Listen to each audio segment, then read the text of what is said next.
Okay, so we're going to do a follow-up video here on how to blow out your sprinkler. We're going to do a how to turn on your sprinkler system here today. Very, very easy process. We're going to make it in case you just bought your house and you have a sprinkler system and you don't know how to exactly turn it on. We're going to show you how to do it. So, here's the pipes that are outside the house here. And the only two tools that I'm going to need here today, you may actually need less, is number one, a Phillips screwdriver, standard screwdriver. And that is going to be for these petcocks right here. You can see that they are turned perpendicular. This is how you'd leave them in the winter. Turn parallel and make sure that they're turned perpendicular to the spray spout right here. This system has two of them. That's on, that's closed. And then we've got our end cap down here. This is the pipe, the cap that I took off when I winterized it. You may or may not have this on your system. You might actually have a water shut off here, and in that case you just, instead of leaving it open, you just close it and we're ready to go inside. This is all that we need to do outside here.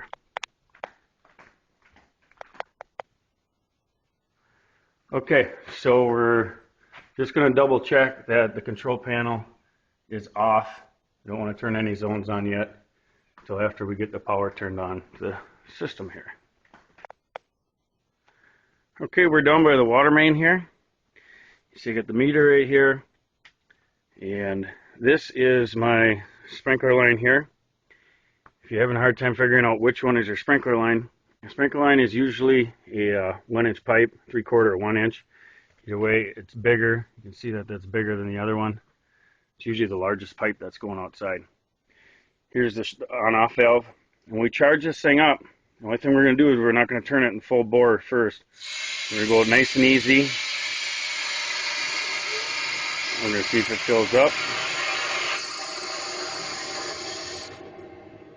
Alright. I can hear I got water running. So that means I got water spraying outside. But we're going to go see where the problem is. Okay, so we turned the water on down below, and I knew we had an issue going on because the water shutoff is right behind this wall. And essentially the water is going to come basically over to this area here, and it's just going to shut off. It's going to come to the RPZ, and that's where it's going to stop. But I could hear the water continuing to run downstairs there. So this is the RPZ valve. I'm kind of glad it happened so we can go through this here. This is the RPZ valve. I'm going to take this cover off. See if there's a diaphragm in there that may not have seated right. I've never been inside one of these before, so I have no idea what we're going to find. We're going to find out.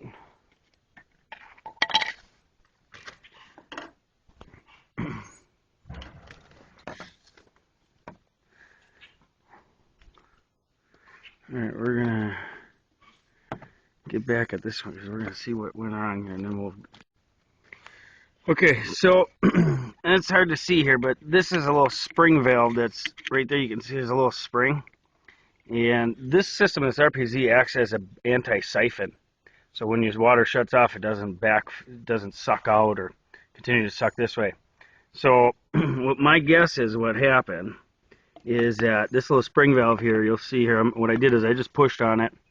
I thought that it might have gotten stuck in an open position. See the water, it's burping itself. Okay, now it's reseated. I'm going to put this cap back on. And we're going to go back downstairs. We're going to try it again. Alright, we're going to try it again. Nice and slow. Oh, I can barely hear water moving. Alright, let's take a look. Yep, meter's not moving. That means we're not leaking. That's good. Okay, so we're going to just make sure that left the water on downstairs. Make sure we have no water coming out anywhere over here. Good. Nothing. It's a good sign. So we will run back in, and we are going to turn on. We're going to turn on. I'm going to do my first zone, single station, run. It's going to take a second. Oh wow, okay, it started blowing early. Usually takes a second. It's got to fill the line up with water. See, this is the first one in the series here.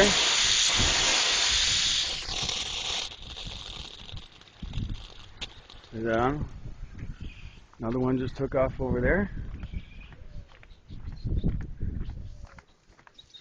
Oh, there was another one.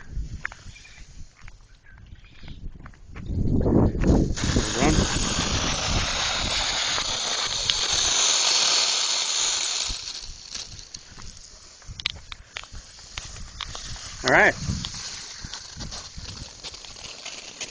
I'm going to let each system, I'm going to do that to all 6 zones, or however many zones you have, do it to each zone.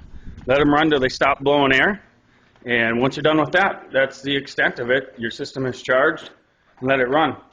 This is the first time I've ever had an issue with an RPZ valve like that. I wouldn't anticipate that you would, but if you do, go in there, take the cap off, just plunge it down, let it reseat itself, and then go back in, turn your water off, and system's ready to go, rock and roll. Good luck.